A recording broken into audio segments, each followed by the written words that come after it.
E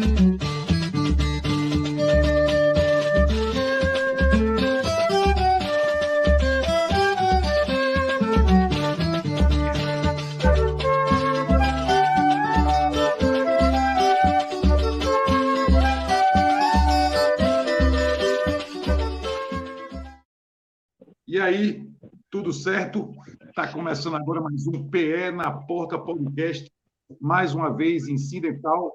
E estamos juntos hoje, eu, Arthur Oscar, nosso chapa Alexander Bull e Arlindo Santos. Estamos juntos, né, minha gente? É isso aí. Boa noite, todo mundo. Vamos receber logo mais o infectologista Felipe Proasca e o geriatra Sérgio Durão, para a gente entender um pouquinho. Está todo mundo ficando, né, Arlindo? Todo mundo gripado, gente aparecendo no Covid, gente de casa, gente longe de casa, a gente vendo movimentação na rua, o pessoal se vacinar e termina aquela exame de vacinação que está baixa. Vamos falar disso e outras coisas, não é isso, meu amigo Alexander? Exatamente, uns 2 ou 3 assuntinhos aí para entrar nessa nova nossa missão, nosso novo formato. Boa noite para todo mundo.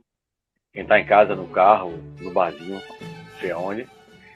E é isso, já nossos ilustres convidados aí, mais uma vez. Um abraço. É isso aí, vamos de notícia? Vamos embora, Ladinho. Vamos fazer aquele passeio, velho, só para a gente entender o que vai falar aí. Mas antes... Olha, Serginho bateu até saudade. Até apareceu aí. Se ele estiver vendo, volta, Serginho. Falha nossa. Volta, Serginho. Ou acerto nosso, ninguém sabe. Acerto nosso. Vamos ver aqui.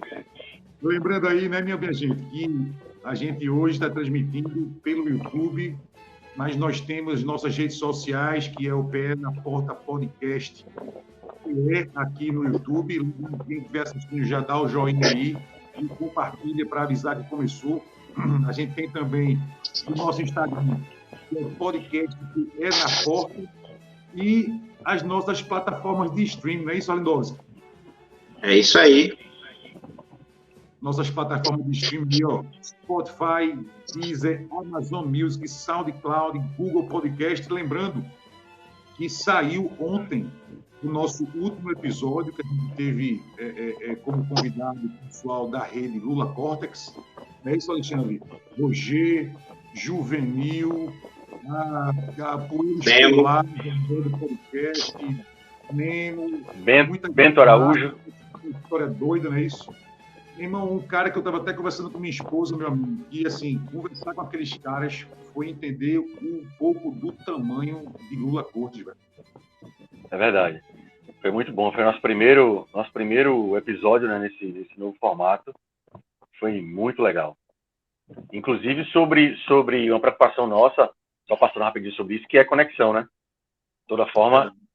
E esse último, quer dizer, esse primeiro, na verdade, nesse novo formato, pelo menos até aqui todo mundo elogiou, disse que segurou bem, foi tudo certo. É a nossa grande missão, né? Para poder continuar fazendo bem esse trabalho, para poder ficar redondo, porque senão fica um negócio muito ruim, cortando. Exato. Corta nossa fala, nossa pergunta, a resposta. Então até aqui tudo bem. Vamos lá. E antes de a gente ir para a notícia, tá rolando uma enquete lá em nosso canal do Instagram. Vamos lá participar, responder, que tem a ver com o tema de hoje, né, Arthur? É verdade, Aline. Vou até te pedir, velho, também, se você puder dar uma parcial e fazer até uma leitura sobre a nossa enquete aí, no Instagram. Inclusive eu respondi, né? É nepotismo aí, mas é preciso responder também, né? Quase nepotismo aí. Eu respondi, eu vacinei não de gripe, mas da bivalente, há cerca de 15 dias, 15 a 20 dias. Logo no comecinho, assim que liberou para todas as idades, eu fui lá e me vacinei, foi coisa fácil, como sempre no Conecta Recife. Marquei, fui no shopping, sem fila, sem nada, tinha 3 ou 4 pessoas na minha frente. É obrigatório entrar de máscara, não pode ir sem máscara. Tomei rapidinho, reação zero, Até peguei a estrada nesse dia, viajei para Garanhuns. E... Tá de gripe, amigo. Não, não tomei de gripe ainda, tomei a bivalente. Eu tomei as 4, né, para Covid, mais essa bivalente agora. A quinta, digamos. Eu estou na quarta também. Eu fui em Casa Amarela sábado, velho. Eu estava tendo um campanha da prefeitura, o pessoal na rua, lembrando. Eles estavam... Eu ia tomar, terminei vacilando, mas são as duas vacinas. Pode aplicar as duas vacinas, a bivalente e a da gripe no mesmo dia. Perguntar aos caras, vão chegar por aí daqui a pouco, o infectologista Felipe Masca e o geriatra Sérgio Durão, para a gente entender como é que está essa movimentação de vacina, a experiência de boa aí. Alindowski. Vamos de notícia. Notícias. Oi? Tu consegue acessar o Instagram da gente aí? Não estou conseguindo, Arthur. Não está conseguindo. Então vamos para a notícia, né, velho? Vamos de notícia. Porque os jogos de azar são proibidos e sites de apostas são permitidos no Brasil. Matéria da BBC de Londres, interessante. A gente tirou como pauta porque está em alta, né? Essa máfia dos jogadores aí, a bomba explodindo, Série A, Série B, o que a gente pensava que era só acontecia nas divisões inferiores, está aí, focando em jogadores de primeiro escalão. É um negócio impressionante, né? Muito dinheiro rolando, ameaça de morte, ameaça de tanta coisa, né? Jogador afastado de clube, contrato quebrado, muito problemático. E dando essa pesquisada na notícia e tudo, eu até anotei aqui para não esquecer, porque número não é coisa de jornalista, né? Então, é a lei número 13.756, de 2018, que as apostas esportivas passaram a ser enquadradas como loteria. E no Brasil, a loteria é tida como serviço público. Então, por isso que deu essa guinada, essa curva aí. Tu falou o ano, não decorei, qual foi o ano? 2018. Lei 13.756, que teve essa pequena mudança, essa permissão, digamos assim, abriu essa brecha, né, para poder fazer essas apostas no Brasil e não ser considerado uma contravenção, né, esse tipo de coisa.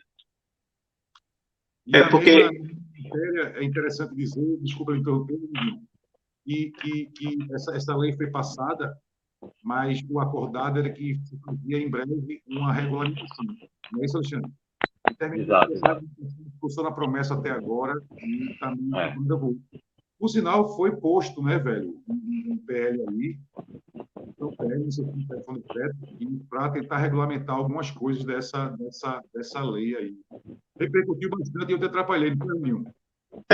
O que eu ia falar é que fica meio complicado, porque a maioria desses sites de apostas são sediados no exterior. Então, fica ruim, né? Ficam alheios à legislação brasileira. E não tem essa fiscalização, fica dificultando a tributação. E por isso que tem tanto bet que a gente vê aí. Fizeram até um comercial, né? Um dia desse, foi Bet Farias. Bet Farias, Bet Farias. Tem jogador. Bebeto. Esse trocadilho aí. Já virou meme. Nosso país é incrível mesmo. Só rindo. Inclusive, Alindo comentou bem isso aí. Não só no exterior, esses sites são como é que se fala, Alindinho? São colocados, sediados, né? Hospedados, Inclusive, a maioria, pelo menos a maioria, que a gente pesquisou, são em paraísos fiscais, né? Então, além de ser no exterior, é em paraíso fiscal. E aí, para quem são os donos, né, facilita a coisa de tributação, tudo isso, que é uma legislação um pouco mais falha, né? Bem mais folgada, bem mais solta do que num país que não seja considerado paraíso fiscal, né? Ainda digo mais, tem um problema que eu acho que é além da casa de aposta, que se a gente prestar atenção, teve escândalo na Bulgária, teve escândalo na Itália, República Tcheca, Colômbia, entendeu? Então, assim, eu acho que vai além, cara, vai para o fator humano, é muito fácil, cara. É muito fácil aliciar um cara a meter um lateral antes dos 2 minutos de campo e oferecer 50 mil ao cidadão, que daqui a pouco leva 400 mil, entendeu? É muito fácil. O que eu achava que só acontecia nas divisões inferiores, aconteceu. É só pegar o WhatsApp do cara e começar a bombar aí, e o cara consegue um amarelo, consegue um... Os caras podem até escanteio, pô. Número de Tá É escanteio. muito interessante granular, né? que eu As nunca. estatísticas hoje vai desde quantos passes errados, quantas faltas, cartões. Então, são várias possibilidades e jogador realmente que não tem essa ética profissional acaba caindo mesmo. É engraçado que eu nunca fiz aposta, né? Mas depois das reportagens explodirem aí, eu fui saber e perceber, como a Aline falou, que tem tudo, né? Você aposta quantos cartões amarelos, quem vai levar cartão amarelo, se Em é qual falta, se é período? pênalti, se é escanteio, se é no primeiro tempo, no segundo.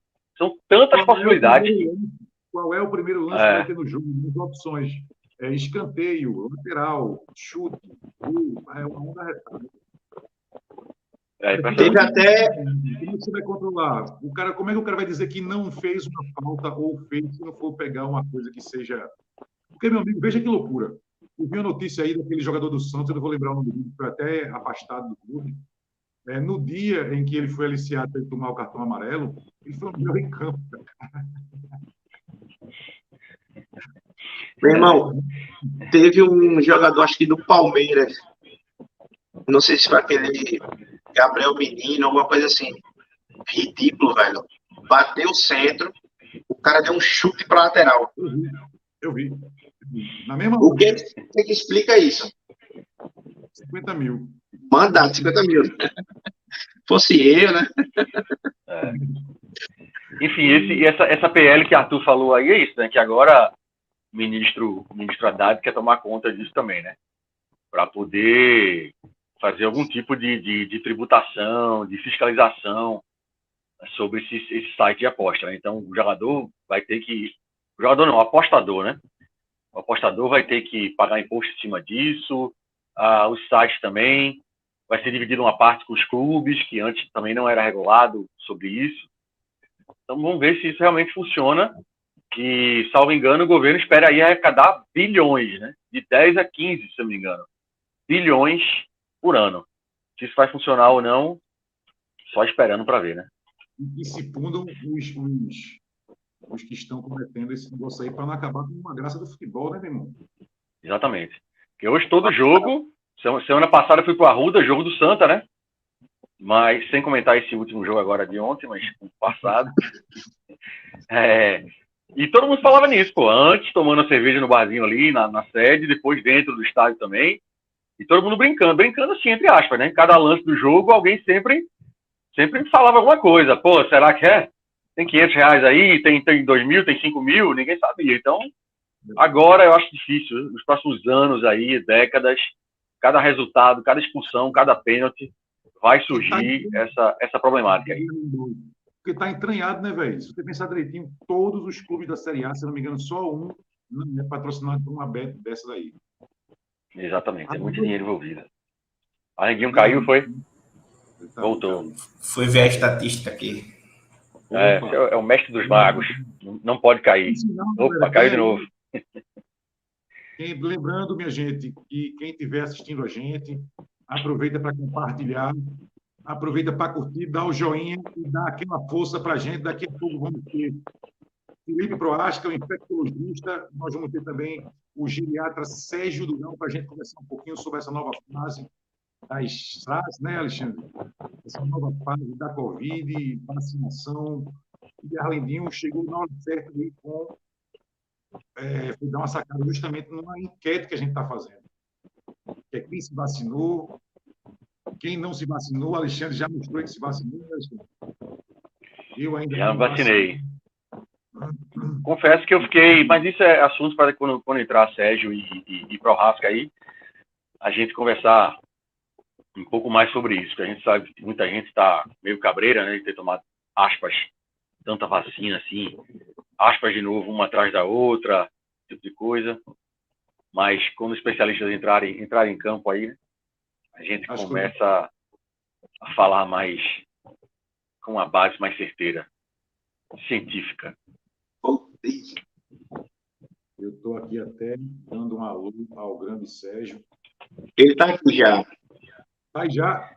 Já. O que mais que a gente tem para falar, hein? Tem mais notícias ou vão só essas duas mesmo? Vamos ter mais notícias. Vamos embora. Eu saí para ver as estatísticas. Fala aí, Leonardinho. A gente está com fome ou já comeu? É o quê? Você está com fome ou já comeu? Mas já faz um tempo, daqui a pouco estou com fome. Então, se tiver macarrão, segure, viu? É isso mesmo, né, meu velho? Veja só o que a gente vai ver agora. Né? Crise na Itália, crise nacional aí, ó. Aumento do preço do macarrão vira crise na Itália. Isso aí foi fonte do G1, não é isso, Arlindo Santos? Para você ver como é que está a inflação, está batendo até no pé da Europa. Do dia. Você escutou, não? Eu não escutei, não. Precisa não, Linda. Obrigado. Ah, tá. Olha. É o macarrão, é? Pensei que era macarrão, pô. Pensei que era um macarrão. Eu também, pensei que era um prato de macarrão, pô. Vem. E Arthur, eu pensei que era macarrão, pô, não foi não? Foi não. Foi um reverb. Olha, Ô, Raíssa, pensei que era um macarrãozinho. Funcionou? Funcionou. Tudo certo. Tá bem? Sim. Melhorou o som? Tá. Agora. Tá ótimo, tá ótimo. Até pedir para baixar. É sério? Obrigado, linda. Salvou aí. Tá melhor mesmo. Bem melhor. Mas é isso aí. Vamos entrar com os caras aí. Tá demorando muito. 20 minutos de programa já. Vai botar notícia? Vamos botar a notícia que a gente vai chamar justamente por essa notícia, não é isso, Lewandowski? Isso. Olha aí. Tá vendo a notícia? Aparecendo aí? Baixa adesão à vacina da gripe preocupa diante da alta de casos. Isso aí foi uma matéria que a gente viu hoje na CNN Brasil. Ela não é uma matéria nova, é uma matéria de levantamento, mas que a gente trouxe, ela deve ter mais ou menos 6 dias, mas é uma matéria que a gente trouxe justamente por causa dos nossos convidados de hoje. E eu tenho certeza aí, a esposa de Arlindinho pegou Covid, no nosso entorno, quantas pessoas estão resfriadas, todos os dias a gente está vendo aí essas SRAS, né? As SRAS, né? O nome certo, que são essas síndromes respiratórias aí agudas. Olha, que a gente vai tentar entender bem na hora, viu? Olha aí, ó. Que a gente vai segurando aqui entender para não tossir. com os convidados o que é SRAS, porque, velho, todo mundo cansou na pandemia de estar escutando sobre Covid, de estar escutando sobre... E na hora que deu aquela liberada de respirar, velho, o cara não quis mais saber de vacina, o cara não quis saber mais de números, de máscara, e termina que parece, né? Alexandre estava falando alguns números aí interessantes antes de a gente começar o programa sobre morte até por gripe, né, velho? Isso daí a gente vai entender melhor conversando com os dois médicos que deram o prazer de estar aqui conosco hoje. Doutor Felipe Proasca e doutor Sérgio Durão. Boa noite, senhores. Muito obrigado por estarem aqui. Bem-vindos. Boa noite, gente. Tudo bem? Que bom estar aqui com vocês novamente, né? Boa noite, meus amigos. Arthur, Alexandre, Arlindo, prazer, viu? Felipe, um prazer dividir com você aí esse espaço aqui no podcast Pé na Porta. Vou contar uma história para vocês, viu? O Sérgio foi nós rodamos clínica médica juntos, na época que eu era residente de clínica, eu era residente de infecto lá no Oswaldo Cruz. A gente era residente contemporâneo, né? Da mesma época. E eu abri, na época, a Real Infecto lá no Português e logo depois ele chegou e assumiu a geriatria de lá, né? E rapidamente pegou a presidência lá do Instituto. Pense, aquelas carreiras meteóricas, sabe? Mas desde a residência já sabia que ia dar certo. Sérgio é um cara diferenciado aí, um médico que, assim, velho, eu tenho poucos médicos conhecidos, mas poucos tão humanos. Não tenho essa proximidade que eu tenho com o Sérgio, que a gente se conhece, né, Alexandre? Ele é do nosso grupo do contato, o quê? 30 anos, 20 anos. E poucos médicos, meu amigo, são tão humanos como o Sérgio Durão. Eu vou aproveitar e pedir que vocês dois estão aqui e aproveitando essa deixa de Felipe, para pedir primeiro, Sérgio, por favor, Sérgio, se apresenta, cara, me explica um pouquinho da tua história aí, depois eu vou pedir a mesma coisa para Felipe Proasca, para a gente começar a perrear vocês para entender o que está acontecendo, quais cuidados a gente deve tomar e quais caminhos daqui para frente em relação a essas doenças respiratórias que a gente está convivendo. Boa noite, senhores. Bem, agradeço, viu, Felipe, aí a introdução. Felipe, na época que a gente era contemporâneo, ele era residente de infectologia e também me impressionava na resolutividade, a capacidade dele articular e tomar condutas complexas numa velocidade muito rápida. Ao longo da carreira ele demonstrou aí essa inteligência dele acima da média. Mas aí, para quem está escutando a gente e não me conhece, eu sou Sérgio, sou recifense, sou médico formado lá pela Universidade Federal de Pernambuco, fiz residência em clínica médica no Hospital Oswaldo Cruz, foi lá que eu conheci Felipe, que ele se referiu. Depois fiz geriatria, a residência médica em geriatria. Fiz mestrado na área de gerontologia, na área de cuidados paliativos. Atualmente exerço, né, a geriatria em diversos cenários do cuidado, como acompanhamento no consultório, pacientes internados e cuidados também domiciliares. Atualmente sou presidente da Sociedade Pernambucana de Geriatria e Gerontologia na seção Pernambuco, né? E também sou diretor médico do Instituto de Geriatria, que é o grupo que a gente tem lá no Hospital Português. Eu sou o gestor atual, ao lado de tantos outros grandes geriatras lá. E estive aí durante toda a pandemia nesse enfrentamento, né, da Covid. Sofremos juntos, né, Felipe, como todos os habitantes do planeta, mas a gente, de forma, cada um na sua área mais intensa. E é um prazer enorme estar aqui para falar disso, falar do cenário atual, as nossas impressões, né, pessoais, falar sobre vacina, eu acho que falar sobre saúde, né? É muito interessante que a gente não só fale sobre síndromes gripais, mas a gente fale sobre a importância das vacinas em geral para a saúde pública. Grande Felipe. Eu fico até constrangido com o currículo agora, né? Mas vamos lá. Eu sou médico infectologista lá pela Universidade de Pernambuco. Hoje sou concursado também lá da universidade, sou chefe da triagem de doenças infecciosas lá do Oswaldo Cruz, que admitiu e internou 4.500 pacientes nesses 3 anos e meio de pandemia, né? Fizemos parte dos estudos do Solidarity, fizemos parte também de estudos com tocilizumab, do plasma convalescente, dentro desse escopo. Sou diretor médico da Infectos Associados do Recife, faço a parte de suporte da infectologia do Grupo Oncoclínicas nacionalmente e também, devido à proximidade com o Grupo Oncoclínicas, faço fellow em transplantes, né, de órgão sólido e de medula óssea. E, assim, falar de saúde eu acho que é o mais importante, né? A gente enfrentou tantas doenças e hoje, quando a gente vai falar de saúde, tem que dizer uma coisa. Eu sou de Vitória de Santo Antão, mas o recifense que não ficou resfriado nesses últimos 4 meses é porque não estava em Recife. Tem algo errado. Não sai de casa. Tem algo errado. Se alguém não ficou resfriado nos últimos 4 meses, desconfie e se afaste dessa pessoa.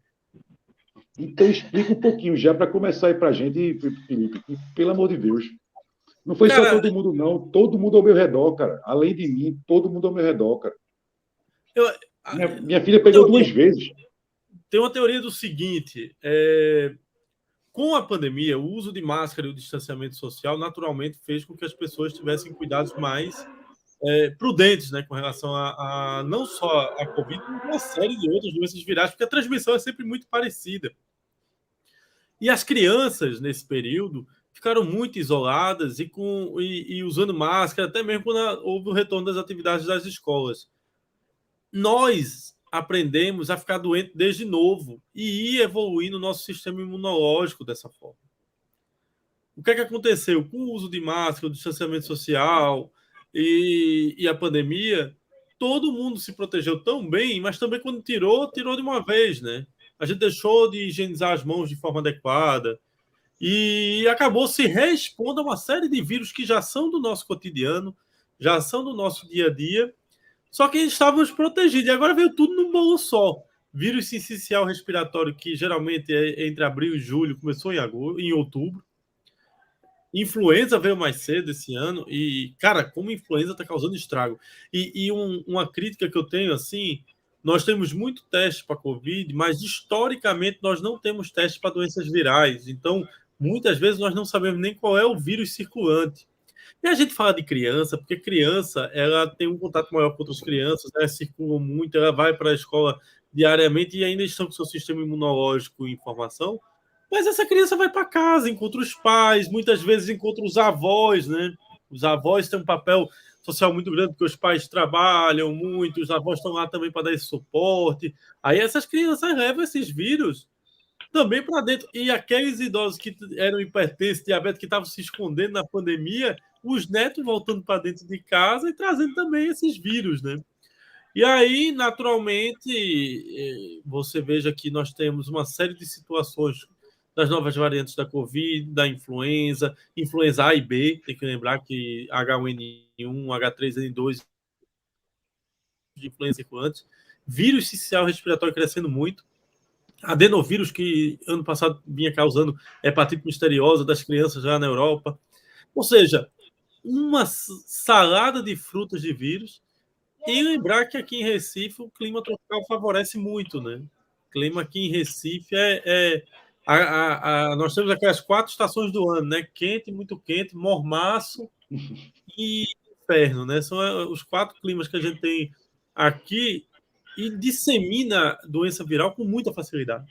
Fora que enche d'água, mosquito, muriçoca, aí a gente já lembra dengue, chikungunya, zika, todos esses fantasmas circulam aqui, até pela característica da nossa temperatura, pela riqueza do nosso mangue, que não é só de música que ele sai, mas de doenças também a gente tem bastante, esse acúmulo de água, todo esse contexto aí. Aí vem uma coisa que a gente vai discutir melhor depois, vou botar o Sérgio para falar, que é a questão do índice de vacinação da população como um todo, não só para a Covid, mas no macro, né? Mas aí eu vou deixar o Sérgio falar um pouco, senão eu controlo a loja aqui. Tenta aproveita, eu pergunto se a Alexandre teria uma pergunta, mas eu queria justamente pegar esse gancho de Proasca, cara. Que é, Sérgio, eu estava lendo hoje, nas matérias que a gente estava discutindo antes de começar o programa, o índice, por exemplo, de vacinação de crianças de 2 a 6 anos está coisa de menos de 10% com as 2 vacinas, porque para eles são liberadas apenas 2. Então, isso é reflexo do que a gente enxerga hoje. Coisas que Buto trouxe há pouco tempo atrás, que foi o número de mortes por gripe, sendo realidade, Sérgio, são esses números de baixa vacinação, velho? Pois é, eu acho que para explicar um pouco dessa baixa procura, né, e vacinação em crianças, a gente tem que ver que esse comportamento é um comportamento que pode ser entendido por alguns aspectos. Eu destaco assim os principais. Primeiro, um discurso político anti-vacina ao longo dos últimos 4 anos e meio, aí, que influenciou negativamente a população a confiar em vacinas. 2, um dado objetivo de que, como foram vacinas desenvolvidas num tempo mais rápido do que habitualmente, o fato de terem sido desenvolvidas de uma maneira mais veloz traz, junto com esse discurso político, mais desconfiança.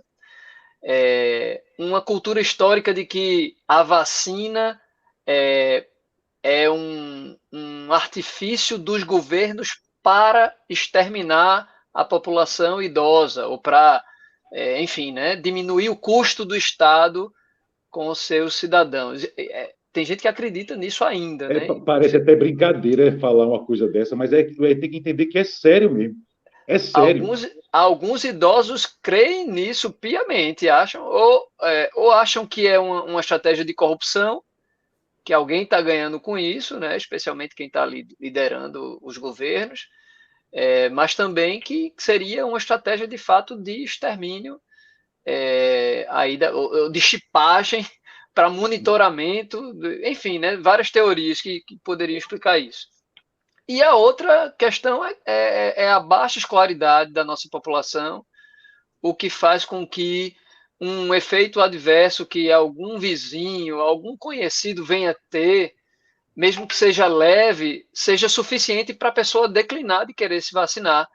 Haja vista que a estratégia de vacinação é uma estratégia preventiva, é uma estratégia profilática, e que se a pessoa se sente mal depois de fazer, mesmo que seja de forma temporária, de forma leve, ela não quer se submeter a esse sacrifício, digamos assim, não é esse risco de ter algum sintoma negativo e perder o final de semana, perder o dia de trabalho, perder, enfim, né, ficar assustado, né? Então eu acho que o período de pandemia foi um período em que a população ficou muito amedrontada, tanto em contrair, né, uma doença grave, e transmitir isso para algum parente ou algum familiar, mas também de ter medo de ter uma reação adversa rara grave. Então, esse medo, de fato, é um catalisador muito potente de uma desconfiança e baixa adesão às vacinas. Você veja, de fato, a gente, né, nas primeiras doses, hoje houve uma procura, uma vacinação muito mais ampla, que caiu em quase a metade. Estava vendo aqui que a dose de reforço, 82% das pessoas tomaram a primeira e segunda dose e o reforço só 46%. Então, assim, metade das pessoas buscaram esse reforço. E também, haja vista, que muitas pessoas que tomaram as vacinas, as primeiras e segundas doses, adoeceram no segundo semestre do ano passado de Covid, e aí tiveram um quadro mais leve e aí entenderam, não, é como se eu já tivesse me vacinado com uma vacina ainda melhor que a própria doença, e aí não faz sentido eu me vacinar no intervalo de 4 meses, como é o intervalo mínimo aí referenciado pela população. É interessante Alexandre. isso. Eu tomei a bivalente há cerca de 15 dias atrás, né? Como eu falei aqui anteriormente, foi praxe, Conecta Recife rapidinho, marquei no shopping e não tive problema nenhum. Mas é como o Sérgio falou, até hoje é bem normal ainda, alguns amigos eu já vi, ou parentes de alguém, tudo, falar sobre isso, se iria para alguma festa ou alguma viagem e tal, e aí, eu não vou tomar agora porque posso ter uma reação, tudo isso, vou deixar mais para frente. Eu queria a opinião de vocês sobre uma coisa interessante que eu li hoje. Eu nunca tinha pensado nisso, confesso, nunca parei para pensar nisso. Que foi, acho que site da BBC também, falando lá sobre, por exemplo, horário dos postos de saúde, que, via de regra, é no horário comercial, né? Então, digamos, de 8 às 18. Então, se todo mundo... 17, pelo menos no 17? sábado estava até 17. No sábado estava 17. Pronto, o que piora até ainda, né? Então, se não é o caso de se pensar também essa mudança de horário, né? Porque quem está trabalhando, naturalmente, dificulta um pouco, né? Essa busca por vacina. Então, se você vai trabalhar e o posto está aberto justamente no horário do seu trabalho também, dificulta um pouco você ir até o posto de saúde, né? Achei interessante essa colocação, esse pensamento. A questão da vacinação, veja que hoje em dia a gente está vendo vacinação em shopping, vacinação em locais de grande fluxo de pessoas, já para tentar facilitar tudo isso, né? Já para tentar minimizar essa mitigação da dificuldade de se ter acesso. Veja que o grande problema hoje, quando a gente fala da vacina, tem as fake news, tem o que foi construído contra elas, mas poucas pessoas falam que é da dificuldade do acesso à vacina. A vacina, aparentemente, você está tendo acesso, sim, a ela de uma forma muito diferente do que acontecia nos outros anos, né? Das dificuldades que se tinha historicamente para se conseguir vacinar. Hoje, o desafio é contra a desinformação. E vê que coisa interessante, que o Sérgio falou bem. As 2 primeiras doses todo mundo procurou muito e depois foi caindo vertiginosamente. Os vírus de coroa, assim como o coronavírus, e a gente falou isso até na live do ano passado, historicamente, você com 3 doses tem uma imunidade permanente contra eles. Né? Sarampo, rubéola, com necessidade agora, recentemente, de uma rediscussão sobre uma dose extra aos 50 anos de idade. Hoje, você, pelo OMS, tendo tomado 2 doses de vacina e uma dose extra sendo bivalente, você teria uma imunidade mais permanente e mais eficaz, inclusive contra uma série de variantes novas que a Covid pode oferecer. Então, hoje, a grande luta não tem sido a disponibilidade nem a facilidade de se vacinar. A grande luta tem sido a desinformação. Todos nós concordamos aqui que temos que ficar, às vezes, discutindo horas e horas com as pessoas porque ela não quer se vacinar por vários motivos, porque vai causar dos mais absurdas coisas que a gente já escuta sobre o que a vacina é capaz de causar, né? Parece trauma de infância, né? Que quando a gente tomava vacina na escola, se vocês lembram bem, na época tinha a pistola, né? Você tomava Pistolinha, vacina, pistolinha. né? Você tomava aquela pá lá no braço, lá no interior, tomava vacina na escola. Chegava lá o E pessoal lá e pei, um atrás do eu outro ali. lembro, eu lembro demais. Eu até pergunto a Sérgio, existe essa rejeição maior, Sérgio, nos idosos, cara? Você que tem especialidade, você sente isso em relação à vacina dos idosos? Você sente uma rejeição maior? E lhe faço até acrescento uma pergunta. Os riscos, cara, da população não só ter parado, não ter tomado a vacina, essa população mais idosa, a população da boa idade, como também ter tomado só algumas. Na verdade, assim, né, o benefício maior da vacinação entre idosos e pacientes com imunodeficiência ou imunossupressão, né, de forma moderada ou grave, são os que mais se beneficiam da vacinação para a Covid. Então, são esse grupo, né, da população que fazem os quadros mais graves, que têm um risco maior de morrer ao se infectarem. Então,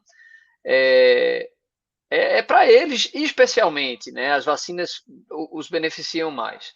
Mas também é uma população que muitas vezes, especialmente os idosos mais frágeis, que dependem que alguém leve, né, os leve, que têm algum grau de dependência para serem vacinados, esses idosos também têm essa barreira, digamos assim, do acesso. Precisa que o adulto vá lá e leve. Então, eu acho que essa questão da desinformação, eu vejo, e aí também, tanto entre os meus pacientes, como no meu ciclo, né, parental mais velho, eu percebo que também é uma população que está nas redes sociais e que está vulnerável, por exemplo, a informações ou a uma rede aí de fake news nesse sentido, né, de não checagem ou dupla checagem da informação. E eu acho que são pessoas que fazem com que a informação às vezes ganhe uma aura, né, de algo científico, que, não, eu escutei, são pessoas que muitas vezes são escutadas, né, por outros, não, porque meu amigo falou, não, porque meu irmão disse isso, saiu uma notícia não sei aonde, que eu recebi no WhatsApp, no grupo. E às vezes é a autoridade de quem repassa aquela notícia que dá gabarito, não é isso que você está querendo dizer, cara? Por exemplo, um promotor amigo meu, que eu conheço ele não é de mentir, mandou para mim essa informação. Poxa, um empresário que é muito respeitado, que não mente, não é de mentir, passou para mim essa informação. Ele não estaria, para que ele estaria mentindo? Mas na realidade ele também foi enganado nesse ciclo vicioso, não é isso mais ou menos que eu estou falando que é a realidade, Sérgio? Exatamente, veja, essa credibilidade, imagine que uma pessoa tem 75 anos, é uma liderança numa igreja, por exemplo, e que recebe um WhatsApp de que havia uma instituição americana dizendo que a vacina não protege, que a vacina não funciona e que lá em determinada cidade americana já não se estava vacinando mais. Recebe pelo WhatsApp essa notícia. E essa pessoa é uma liderança na igreja, por exemplo. Meu amigo, todos os grupos de WhatsApp conectados com essa pessoa podem pegar essa informação e tomar como algo verdadeiro, algo científico, entende? Então, eu acho que, de fato, o acesso à informação e o risco, assim, né, o quanto as informações falsas distorceram um pouquinho esse debate, geraram essa, assim, né, digamos assim, essa onda de medo, de receio e de preocupação. Eu acho que nesse momento, né, o que Felipe falou em relação a outros vírus, o quanto as crianças foram expostas a vírus que não vinham sendo expostas há 2 anos, 3 anos. E aí, por exemplo, uma situação que eu vejo tem paciente que chega no meu consultório ainda com N95 e já é desobrigado o uso nos consultórios, né? Mas eu fico vendo, ele chega no meu consultório de N95, mas recebe os netos com síndrome de gripais, cheio de catarro no colo e recebe Minha beijo. mãe. E o pai e a mãe não faz nada assim em relação a mandar botar a máscara ou tirar a máscara. Eles não vão mais usar a máscara em casa, entendeu? E chegam no consultório de N95. Então, veja que, de fato, esse comportamento em relação a medidas preventivas de disseminação, inclusive de outros vírus, né? Ele não foi incorporado culturalmente entre nós. Quantos de nós aqui, no dia a dia, usa álcool em gel para estar higienizando as mãos, né? No bolso, para sair, para ir ao cinema? Raríssimos. Raríssimo. Eu Alexandre, peguei essa mania e assim, tô adorando, adorei. De vez em quando ali, a cada meia hora, se eu tô num barzinho com os amigos, tudo, Sérgio já viu, principalmente, Arthur também, vou lá e dou uma esprezada ali de álcool e tô adorando. Pois é, a mesma coisa é usar máscara quando você está resfriado, entendeu? Em casa, ou na farmácia, na padaria. Então, é um comportamento que, eu acho que se permanecesse agora, nesse semestre, talvez a gente não tivesse com as emergências aí abarrotadas de crianças e adultos com síndromes gripais. Eu fui 2 vezes no hospital com meu sobrinho e vi lá a situação. Tava lotado ali, lotado, tinha umas 50 crianças somando os pais, né? Então, assim, não tinha nem onde sentar. Um hospital particular, né? Aqui em Recife, um hospital grande. E Semana passada caos, até comentou, realmente um caos. Alexandre. Semana passada até comentou que vocês tinham 83 crianças esperando leitos de UTI, cara. Sim. Em Pernambuco. Minha companheira, vou até atualizar para ver como é que está isso aí, mas assim, às vezes a notícia não volta, né, velho? Ela vai, mas ela não volta para a informação de resolução ou não. Pegando a carona no que o Dr. Sérgio falou e que o Felipe falou também, eu tenho um colega de trabalho que ele tomou até a 3ª dose, mas ficou com receio de tomar as outras doses, justamente por conta dessa onda de desinformação. Então, ele escutou que causava trombose, que causava aquilo. Então, é uma onda anti-ciência que trouxe vários impactos para a gente, né? Então, você vê hospitais lotados, gente que não toma os procedimentos corretos, porque não acreditam e acham que a gripe é uma patologia simples. E faz, posso tratar em casa com remédios, eu mesmo tomo, eu mesmo compro na farmácia. Você vai na farmácia, tem lá, antigripais. Então, você toma, você mesmo se trata, e é uma coisa tão séria que leva à morte. E as pessoas não têm consciência. Como o Bu falou aí, 243 mortes.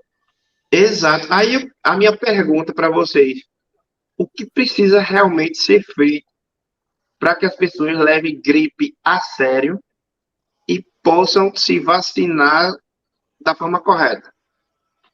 Olha, Rendo, eu vou lhe dizer logo uma coisa que já preocupa. Muita gente esquece que em 2000, final de 2000, início de 2021, as UTIs eram lotadas de pessoas e profissionais da área de saúde. Lotadas as UTIs. As UTIs eram lotadas de pessoas idosas e profissionais da área de saúde. Começou a vacinação exatamente nesse grupo. E aí veio a variante Gama. Quem é que começou a encher as UTIs? Pessoas jovens, muito relacionadas com obesidade. Então, pessoas que têm um índice de massa corpórea alta começaram a encher. Nós conhecemos, né, vários amigos nossos lá de Vitória que faleceram.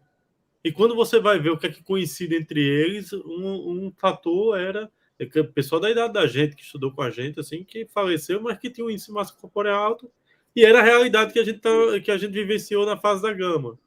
Quando a vacinação foi avançando, você naturalmente foi caindo tudo isso, e no final de 2021 a gente girou uma chave importante com relação à Covid, e aí começou a ter a reabertura das atividades de forma mais ampla, já praticamente com quase tudo aberto. O que eu quero dizer com isso? Isso aconteceu agora. E muita gente não lembra desses fatos fatiados e mastigados dessa forma. Acha que estava tudo num bolo só, né? E não teve. A pandemia teve as suas duas ondas, e a sua segunda onda, quando ela pegou os mais jovens, ela foi bem mais mortífera do que quando pegou os idosos. Exatamente pela falsa sensação de segurança que a gente tinha de que podia andar na rua porque não ia acontecer nada com a gente. Os idosos estão sendo vacinados, então a gente pode zanzear. Teve uma festa lá em Vitória que fizeram o teste de todo mundo na festa, mas menos do cantor. O cantor estava com Covid. Foi o primeiro a morrer. Dos 14 da festa, morreram 8. A festa teve 60% de mortalidade. Uma festa com 60% de mortalidade. E tudo amigo, né? O pior é isso, né? Todo mundo no mesmo convívio. Eu faço até uma pergunta para tu, porque assim, eu vi agora você falando que como as pessoas esquecem, Proasca, do que a gente passou agora há pouco, e eu vi agora essa semana a ministra do Meio Ambiente, Marina Silva, sendo internada por Covid, né? E após ela ser internada por Covid, alguns médicos levantando a lebre, dizendo: não está vacinada, não se vacinou, como é que pegou Covid? Então, existe muito essa confusão ainda, por incrível que pareça, de que as pessoas acreditam que não vão pegar Covid por causa de uma vacina, quando, na realidade, existem vacinas de acordo com as variantes e elas evitam que a gente enfrente a face mais severa. Não é mais ou menos isso, Felipe? E também é só uma passagem, Arthur, desses prints aí, um dos médicos comentou lá que espero que o vírus esteja bem. E não a ministra. Cara, é aquele comentário, né? Assim, isso aí não condiz com o papel dele como profissional da área de saúde, né? De torcer pela doença em vez de torcer pelo ser humano. Nossa, amigo. É que Felipe está nos Alpes suíços aí, velho. E está tendo probleminha na transmissão aí. Não é isso, Felipe? Eu acho que é por causa da neve. É a neve, cara. Voltou. Como profissional de saúde e como ser humano, né? E como ser humano também, para fazer um comentário desse. Esse tipo de discurso de ódio, e de ódio do bem também, que se tem de outros lados, essa narrativa, é tudo que a gente não precisa num país como o nosso. É tudo que a gente não precisa num país como o nosso. Tenho saudade daquela eleição da década dos anos 90, viu? Era verdade. Ninguém fazia plateia, ninguém fazia torcida organizada. A gente metia o pau nos políticos com todo o direito que... Unânime. Hoje em dia virou torcida organizada. É engraçado que, assim, você às vezes tem que dizer em quem votou para poder emitir opinião. Pelo amor, a opinião ser levada a sério. Na internet, torcendo pelo bem e pelo mal, dependendo de quem você votou, né? Cuspir cuspir no restaurante em modo de defesa pode, mas é um absurdo generalizado. E aí você chega num grupo de pessoas diferenciadas, né, com uma boa formação, e faz esse tipo de comentário, é só um retrato do que o Brasil atual, né? É isso que, infelizmente, a gente só vai melhorar desses índices baixos de vacinação, desses enfrentamentos de pandemia ou de qualquer outra doença, quando nós começarmos a ser mais humanos e saber reconhecer os erros e saber que eles têm erros e acertos como todos os outros. Você não pode ficar sobrepujando os seus acertos e denegrindo seus erros. Eu até aproveito para complementar em relação à especialidade de Sérgio. Desculpa atrapalhar vocês aí, Arlindowski e Bu, mas é só uma dúvida para pegar a deixa da pergunta de Proasca. A pergunta seria até mais específica, Sérgio. Na população mais idosa, cara, essa sensação de que tomou 2 vacinas está resolvido, certo? Tomou 2 vacinas está resolvido. De que se eu tomar vacina, não vai tomar Covid. Não sei quem não tomou Covid, então eu não vou tomar, porque essa vacina não adianta de nada. O que é, na verdade, por que a necessidade de tantas vacinas, como o Felipe notificou, falou há pouco tempo, em relação a algumas doenças, tem só três vacinas para poder resolver a bronca e o cara ficar são e salvo, vamos dizer assim. Mas por que essa vacina da Covid, principalmente para os idosos, cara, você tem que estar tomando a dose de reforço, se preocupando até com gripe e resfriado? Rapidinho. Só complementando essa pergunta de Arthur. A pessoa que tomou só as 2 primeiras doses, ela tem que completar o ciclo para poder tomar a bivalente? Ou ela já pode tomar a bivalente? Já pode tomar a bivalente. Esse é o critério, né? Depois de tendo tomado 2 doses, ele já pode tomar a bivalente, a terceira dose, e não precisa fazer a terceira, a quarta e a quinta, não. Arthur, veja, isso é explicado, essa questão da necessidade da vacinação para a população idosa, né, e os imunossuprimidos, ela é explicada por um mecanismo que acontece com o envelhecimento, que a gente chama de imunossenescência. A imunossenescência é um mecanismo natural em que as estruturas do nosso corpo de defesa contra, né, agentes infecciosos como os vírus, elas vão tendo uma piora de desempenho à medida que a pessoa envelhece.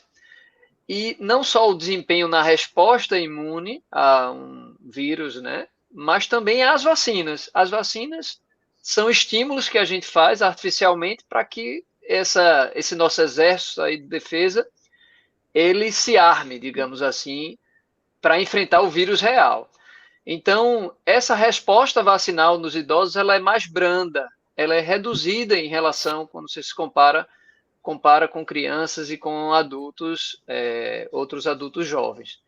E é por isso que os idosos precisam, digamos assim, né, de doses de reforço, muitas vezes. E que foi visto também nos estudos que os idosos são a população, também explicado por isso, que mais manifestam, mais desenvolvem as formas graves da doença. E também são a população que mais morrem, digamos assim, com esses agravos. E aí, vacinar essa população específica, ou a pessoa entender isso, faz com que ela se proteja. Porque o que a vacina faz é aumentar a proteção. Significa que você não vai ter Covid nunca, ou que você nunca vai ter influenza? Não. Mas que se você tiver, o seu corpo vai estar mais fortalecido, mais preparado para enfrentar esse vírus real e você tem um desfecho positivo. E o desfecho positivo pode ser ficar em casa. Aí, digamos assim, assoando o nariz, em vez de parar numa emergência e ter uma doença crônica aí descompensada, entende? A gente vê com frequência idosos com outros vírus, como o Felipe citou, né, influenza, adenovírus, sincicial respiratório, internando e passando, às vezes, 1 semana usando antibiótico, porque ele tem uma infecção bacteriana superposta, ou ele tem aí uma outra complicação devido a alguma doença crônica que ele tenha, que descompensa, aí ele precisa ser internado, entende? Então, essa é a razão principal pela qual os idosos são estão entre as populações mais vulneráveis e que mais se beneficiam das vacinas, né?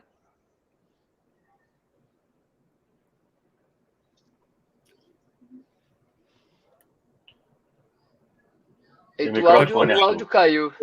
Arthur, ele fechou o microfone. Verdade. Eu acho que aí só mostra a necessidade, né, de quem deve ter prioridade em tomar a vacina e correr atrás. Eu queria fazer um adendo, porque eu acho muito importante falar desse número, né? 80% das pessoas no mundo que morreram eram idosos, gente. 80%, assim, 7 milhões de habitantes no planeta morreram. 80% eram idosos. E a gente viu o quanto a vacina fez despencar esse número de mortes no Brasil. Então, assim, é mais do que notório de que a vacina funciona, que a vacina protege, que a vacina evita morte. Então, não se vacinar para gripe, não se vacinar para Covid hoje é você negligenciar a sua própria saúde. Isso é um fato incontestável. Os riscos de efeito adverso eles são absolutamente desprezíveis diante do benefício. Boa. Isso é tão interessante dizer que, historicamente falando, todas as pandemias mataram mais no segundo ano. Todas. Porque é quando o povo já está cansado, é quando o pessoal baixa a guarda, é quando já tem toda uma série de situações. Então, o segundo ano, tanto é que a epidemia e as pandemias, eles vêm em ondas. Sempre a que mais mata é o do segundo ano. Imagina que no segundo ano de pandemia, que nós tínhamos iniciado a vacinação do idoso, e mesmo assim tivemos o impacto desse número de mortes. Se não fosse a vacina, quantas mortes nós teríamos tido de idosos no segundo ano? Quantas? Lembrando que a gripe espanhola, que foi a maior pandemia dos últimos 500 anos, ela matou 100 milhões de pessoas num mundo que tinha 2 bilhões de pessoas. Ela matou 0,5% da população. Né? Ela matou 0,5% da população. Hoje a gente beira os 7, 8 bilhões, né? 7, 8 bilhões, e fala em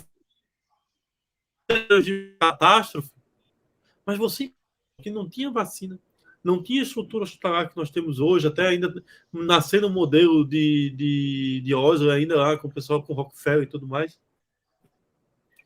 Imagina naquela época, sem uma estrutura adequada, sem medicações, sem um estudo de qualidade, sem uma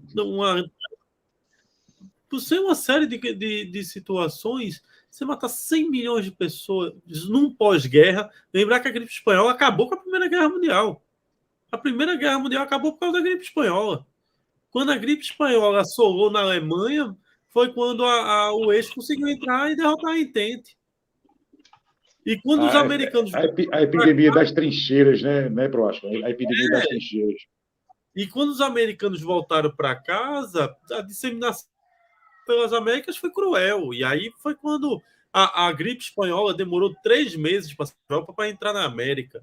A Covid, em 15 dias, estava nos 4 continentes, devido a esse mundo globalizado que nós temos hoje.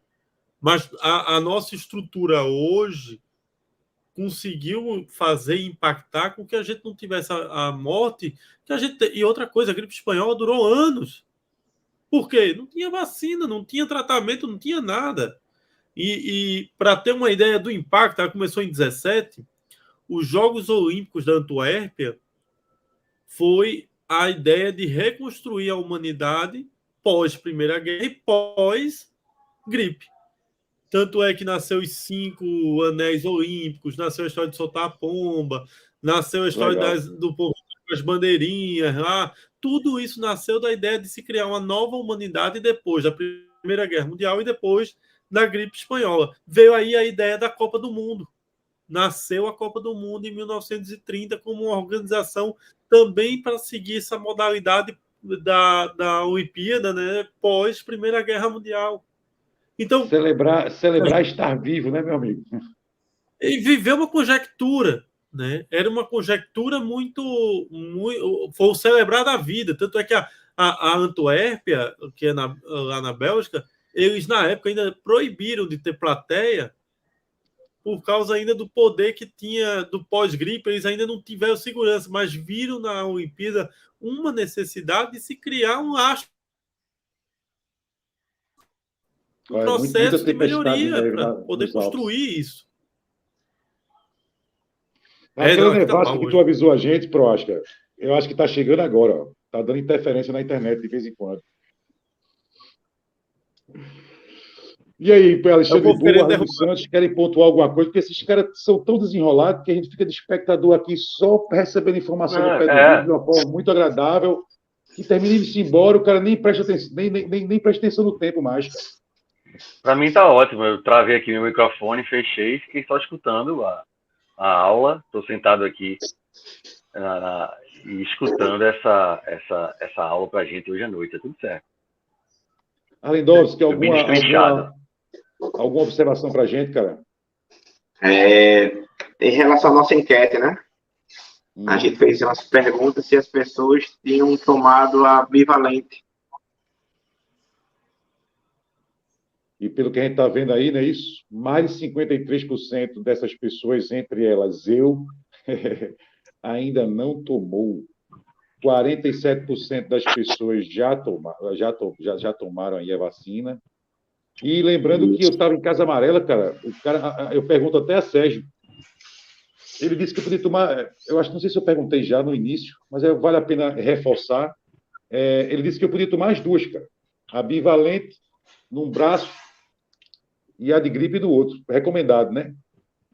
Tá certíssima, tá correta a informação. As vacinas podem ser feitas no mesmo momento, sendo que em braços diferentes. Então você já se protege dos dois vírus ao mesmo tempo, né? E se a pessoa tiver gripado? Tem algum período de... Deve aguardar. Qualquer doença febril, na verdade, aguda, né? Recomenda-se um intervalo aí, se não me engano, é de 30 dias, não é isso, Felipe? Felipe pode confirmar. E Sérgio falou uma coisa interessante. Cuidado para não confundir gripado com resfriado, né? Isso. Sim. São coisas, às vezes... gripado tem sintomatologia, ter febre, ter uma sintomatologia. O ideal é que você espere ou 30 dias no início dos sintomas ou 15 dias depois de cessar os sintomas, né? Do último dia de febre, teoricamente. Você já está autorizado.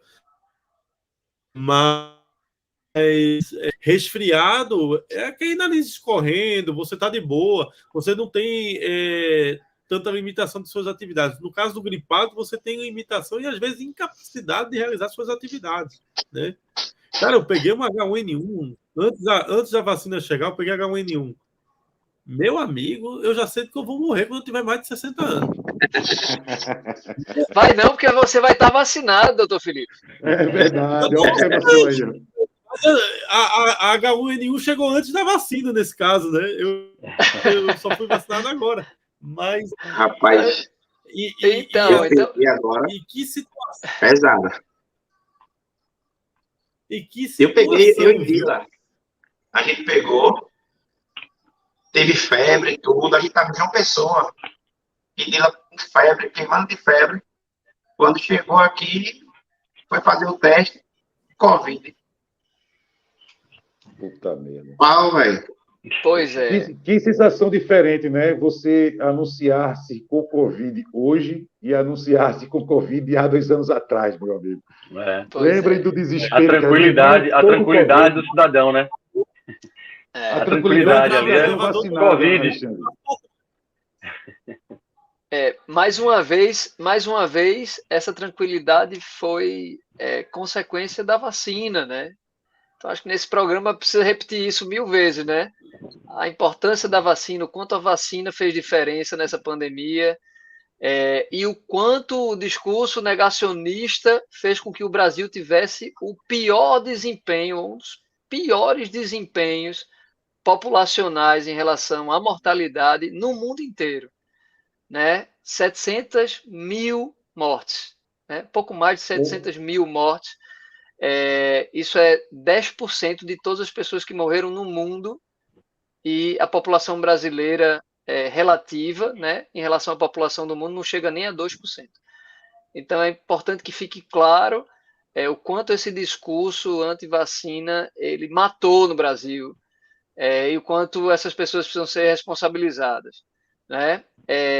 Eu gosto sempre de dizer, gente, que o mundo inteiro está envelhecendo e que em muito pouco tempo, e a gente vai ver isso se a gente não morrer antes, mas assim, a gente vai ver isso se a gente chegar aí aos 70, 80 anos, 30%, 25 a 30% da população mundial vai ser de idosos. Então, essa população, que vamos ser nós, se Deus quiser, essa população é a população que vai ditar, digamos assim, os rumos do planeta e é quem vai pautar o debate no sentido, por exemplo, se vacina vai ser algo bom ou não, ou vamos ser contra a vacina, né? Então, eu posso apostar que não vai ter só no calendário vacinal, sei lá, 10 opções de vacina. A gente vai ter 15, 20 vacinas. A gente vai tender a usar a vacina como estratégia de saúde pública muito mais do que a gente usa hoje, porque é a mais custo-efetiva. Então, certamente... É melhor do que cuidar sempre, né, Sérgio? Sempre, sempre e sempre. E aproveitando aí, o Raíssa Costa, que me auxiliou aqui, me salvou em relação ao microfone. Quais os riscos de uma nova pandemia? Estamos preparados para enfrentar algo parecido com a Covid? Vou deixar para Prohaska aí essa resposta. Mas vai ter. Eu gosto da simplicidade sincera de Prohaska. Vai ter. Segura aí. Bola. Uma tranquilidade. O que não falta, gente, é doença nesse mundo. Só falta comer o morcego certo para acabar com a humanidade, né? Porque assim, vírus circulantes tem um bocado. Falta de proteína faz com que você vá atrás de proteína animal dessa forma. O cara come morcego lá é porque não tem outra proteína. Muito da nossa dieta, a gente come aqui gia, tanajura, tatu. Eu gosto de gia, tanajura e tatu, mas e como porque é o que tem. É a proteína que tem, né? Então, assim, o vírus circulante, toda vez que o ser humano invade algum lugar, vem a dengue, vem a zika, vem a chikungunya, tudo isso foi invasão. Febre amarela, tudo isso foi invasão. Depois foi comendo os bichos. Tubarão. Aí tem gripe aviária, gripe suína, gripe... Tem de tudo. Então, o que não falta é vírus. E como... Olha, o Brasil é o segundo maior consumidor de carne do mundo. Ele come mais de 100 quilos de carne por ano. Só pede para o argentino. O argentino... Eu dei o pau nos Alpes de novo. Nem sei se está comendo isso tudo mais, devido aos problemas atuais. Mas, assim, se a China comer 35 quilos de carne, não tem vaca suficiente no mundo. Então o cara tem que comer proteína de algum lugar. A gente tá na hora da gente rever esse nosso modelo de consumo de várias formas, né? Até na alimentação, como o Prohaska está falando aí, está na hora de rever o nosso modelo de consumo, cara. Mundialmente falando, não é isso aí, Sérgio? Pois é, eu acho que essa nossa relação com o ecossistema, né? Eu acho que quando a gente fala de ecologia, nossa relação com o meio ambiente, a nossa relação com o lixo, com o nosso próprio consumo, né? O que é que a gente se alimenta, é a discussão de primeira hora, digamos assim, e a gente viver digamos assim, numa relação não depredadora, né? Não destruidora do ecossistema, vai, digamos assim, nos ajudar a estarmos presentes aqui na Terra por mais séculos. E as pandemias muitas vezes são reflexo desse desequilíbrio da nossa relação com o meio ambiente, né? Alexandre, Arlindo, depois de tantos esclarecimentos, eu pergunto a vocês se vocês estão sentindo falta de alguma pergunta, de alguma coisa, porque as dúvidas que eu tinha, esses caras que estão aqui com a gente até essa hora, eu acho que já deixaram bem claro o que é necessário para se evitar ter o que está assolando por aí, por Recife e redondezas, meus velhos. O que é que vocês dizem aí? Arlindinho, mande. Rapaz, eu acho que foram explanações excelentes e só cabe a gente fazer a nossa parte, né? Já que a ciência está fazendo a parte dela, tem toda uma campanha aí para a gente se imunizar. Então, quem puder, quem tiver oportunidade, se vacine, se proteja e proteja quem você ama, né? Até os netos catarrenses, né? Que a gente falou. Como já disse o Paulo ali, né, no comentário. O amor vence, né? É isso aí, Lindócio. Mas é isso, Alexandre. Parabéns aí. Mais uma excelente noite, com muita informação, os profissionais. Proasca sendo quase nosso sócio aí também já, só está perdendo para Rogério de Renault, mas acho que é a segunda vez já, né? Proasca lá no comecinho, né? Praticamente um ano atrás, falando muito, era pandemia ali, né? Forte. A gente estava vacinado já, eu lembro, foi até uma questão de máscara, a gente conversou se usa máscara ou não no programa, como é que tá, o distanciamento. Não tinha ninguém com sintoma, estava todo mundo vacinado, era um ambiente fechado lá que a gente fazia, ar-condicionado, tem quase um ano e hoje Proasca voltando aqui e, vez ou outra, infelizmente ainda, né, falando sobre a necessidade de todo mundo se vacinar e esquecer esses problemas que praticamente não existem sobre vacina.